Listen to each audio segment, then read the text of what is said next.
வணக்கம் மக்களே, welcome back. நாம தினமும் வாழற இந்த வாழ்க்கையில எத்தனையோ விஷயங்களை பத்தி யோசிக்கிறோம். நாளைக்கு என்ன பண்ணலாம், அடுத்த மாசம் என்ன பிளான், அடுத்த 5 வருஷம் கழிச்சு நம்ம எங்க இருப்போம், இப்படி எதிர்காலத்தை பத்தி 1000 கனவுகள். ஆனா இந்த உடம்புல ஓடுற ஒவ்வொரு மூச்சும், ஒவ்வொரு இதய துடிப்பும் எப்ப நிக்கும்னு நம்ம யாராலையாவது கணிக்க முடியுமா? மரணத்தை பத்தி பேசினாலே நிறைய பேருக்கு பயம் வரும். ஐயோ, நம்ம இறந்ததுக்கு அப்புறம் என்ன ஆகும், வலிக்குமா, இல்ல எல்லாமே முடிஞ்சிருமா அப்படின்னு. ஆனா உலகத்துல சில மனிதர்கள் இருக்காங்க, அவங்க சாதாரண மனிதர்கள் இல்லை. மரணத்தின் வாசற்படி வரைக்கும் போய் அந்த கதவை தட்டிட்டு உள்ள என்ன இருக்குன்னு எட்டி பார்த்துட்டு திரும்ப இந்த உலகத்துக்கு வந்தவங்க. அறிவியல் இதை NDE, நியர் டெத் எக்ஸ்பீரியன்ஸ் அப்படின்னு சொல்லுது. ஆனா ஆன்மீகமும் பழங்கால நம்பிக்கைகளும் இதை ஆன்மாவின் பயணம்னு சொல்லுது. இன்னைக்கு நம்ம பார்க்க போற கதை அப்படி மரணத்தின் எல்லையை தொட்டுட்டு அந்த வெற்றிடத்திலிருந்து திரும்பி வந்த கார்த்திக் அப்படின்ற ஒரு நியூரோ சர்ஜனோட அதிர்ச்சிகரமான அனுபவம். முழுசா கேளுங்க, இது உங்களோட சிந்தனையே மாற்ற போற ஒரு பயணம். கார்த்திக் வயது 38, ரொம்பவே பிராக்டிக்கலான ஆளு. கண்ணுல பார்க்கறது, அறிவியலால நிரூபிக்கப்படுறது மட்டும்தான் உண்மை.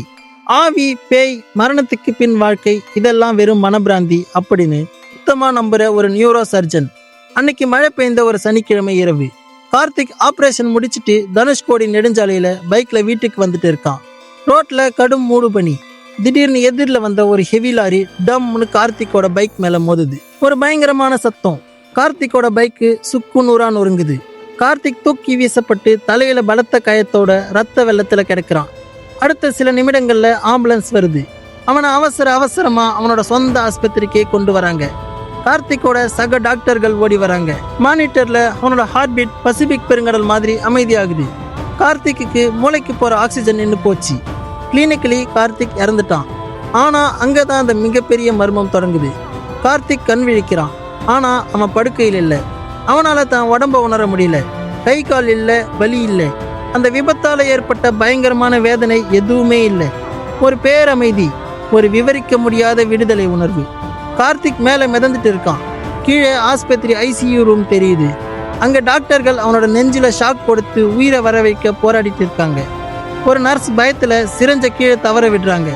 இன்னொரு டாக்டர் அவனோட தலையில ரத்தப்போக்க கட்டுப்படுத்த கத்துறாரு. கார்த்திக் இதையெல்லாம் மேலே இருந்து பார்த்துட்டு இருக்கான். அவனுக்குள்ள ஒரு பயங்கரமான ஆச்சரியம். டே கார்த்திக், நீ ஒரு டாக்டர், மூளை செத்து போட்டா மனிதனால எதையுமே பார்க்க முடியாது, கேட்க முடியாதுன்னு படிச்சியே, அப்புறம் எப்படி உன்னால இதையெல்லாம் பார்க்க முடியுது? கீழே கிடக்கிறது உன்னோட உடம்புனா இப்ப நீ மிதந்துட்டு இருக்கியே, நீ யாரு அப்படின்னு அவனோட மனசே அவன்கிட்ட கேக்குது. அவனால சுத்தி இருக்க டாக்டர்களோட எண்ணங்களை கூட உணர முடிஞ்சுது. அவங்களோட பதற்றம், பயம் எல்லாமே அவனுக்கு புரியுது. திடீர்னு அந்த ரூமோட சுவர்களை எல்லாம் மறைய ஆரம்பிக்குது.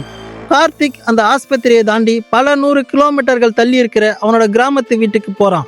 அங்க அவனோட அம்மா கார்த்திக்கு ஏதோ ஆபத்துன்னு உணர்ந்து சாமி படத்துக்கு முன்னாடி உட்காந்து கண்ணீர் விட்டு அழுதுட்டு இருக்கிறத பாக்குறான். இது எப்படி சாத்தியம்? தூரம், நேரம், எல்லைகள் இது எதுவுமே அந்த இடத்துல இல்லை. அடுத்த நொடி கார்த்திக் ஒரு நீண்ட இருண்ட சுருங்க பாதைக்குள்ள இழுக்கப்படுறான். அந்த சுரங்கப்பாதையோட முடிவுல ஒரு பேரொளி தெரியுது. அது சூரியனை விட கோடி மடங்கு பிரகாசமானது. ஆனா அந்த வெளிச்சம் கண்ணை உறுத்தல, மாறாக தாய்மடி மாதிரி ஒரு பேரன்பையும் பாதுகாப்பையும் கொடுத்துச்சு. அந்த ஒளிக்கு பக்கத்துல கார்த்திக் சின்ன வயசுல இருக்கும்போது இறந்து போன அவனோட தாத்தா நிக்கிறாரு. தாத்தா கார்த்திகை பார்த்து மெல்ல புன்னகைக்கிறாரு. கார்த்தி, நீ வர வேண்டிய எல்லை இது இல்லை. உனக்கு இந்த பூமியில் இன்னும் நிறைய வேலைகள் பாக்கி இருக்கு. நீ மனிதர்களுக்கு மருத்துவம் பார்க்கணும், அவங்களோட வலியை போக்கணும் அப்படின்னு சொல்றாரு. அதே நேரம் அந்த ஒளியோட இன்னொரு பக்கத்துல கார்த்திக் பயங்கரமான காட்சியை பார்க்கறான். அங்க ஒரு இருண்ட வெற்றிடம் இருக்கு. அந்த இடத்துல வெளிச்சமே இல்லை. சுயநலத்தாலையும் பேராசியாலையும் மற்றவர்களுக்கு துரோகம் செஞ்சதாலையும் வாழ்க்கையே வீணாக்கிய சில ஆன்மாக்கள் அங்க கதறி அழுதுட்டு இருக்கிற மாதிரி ஒரு பயங்கரமான அனுபவத்தை கார்த்திக் பார்க்கறான். மதங்கள்ல சொல்லப்படுற சொர்க்கம் மற்றும் நரகம் அப்படின்றது வேற எங்கேயோ இல்லை. நம்ம வாழும்போது செய்யற எண்ணங்களும் செயல்களும் தான் மரணத்துக்கு அப்புறம் நம்ம அடைய போற அந்த உலகத்தை தீர்மானிக்குதுங்கிறது உண்மை அப்படிங்கிறது கார்த்திக்கு புரிஞ்சுது. ஆல்பர்ட் ஐன்ஸ்டீன் ஒரு அருமையான விஷயம் சொல்லியிருக்காரு. Energy cannot be created or destroyed. It can only change from one to another. அதாவது ஆற்றலை உருவாக்கவோ அழிக்கவோ முடியாது, அது உருவம் மட்டும்தான் மாறும். நம்ம உடம்புல இருக்க இந்த உயிராற்றல் நம்ம உடம்பு அழியும் போது அழிஞ்சு போகாது, அது பிரபஞ்சத்தோட வேற ஒரு வடிவத்துல கலந்து உருவெடுக்கும் அப்படிங்கிறதுக்கு கார்த்திக்கோட இந்த அனுபவம் தான் சாட்சி. ஆஸ்பத்திரி மானிட்டர்ல மறுபடியும் இதே துடிப்பு தெரியுது. கார்த்திக் மூச்சை பலமா இழுத்துக்கிட்டு கண் விழிக்கிறான். சுத்தி இருக்க டாக்டர்கள் எல்லாரும் மிராக்கிள், கார்த்திக் திரும்ப வந்துட்டான்னு கத்துறாங்க.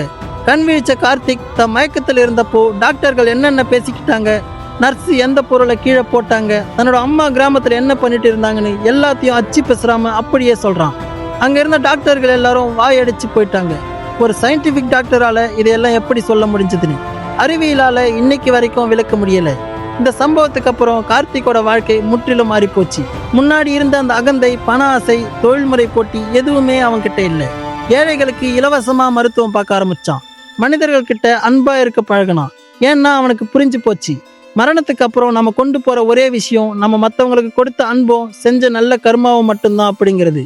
நண்பர்களே, மரணம் அப்படின்றது வாழ்க்கையோட முடிவு இல்லை, அது இன்னொரு பயணத்தோட தொடக்கம் அப்படிங்கிறது இந்த மாதிரியான சம்பவங்கள் நமக்கு உணர்த்துது.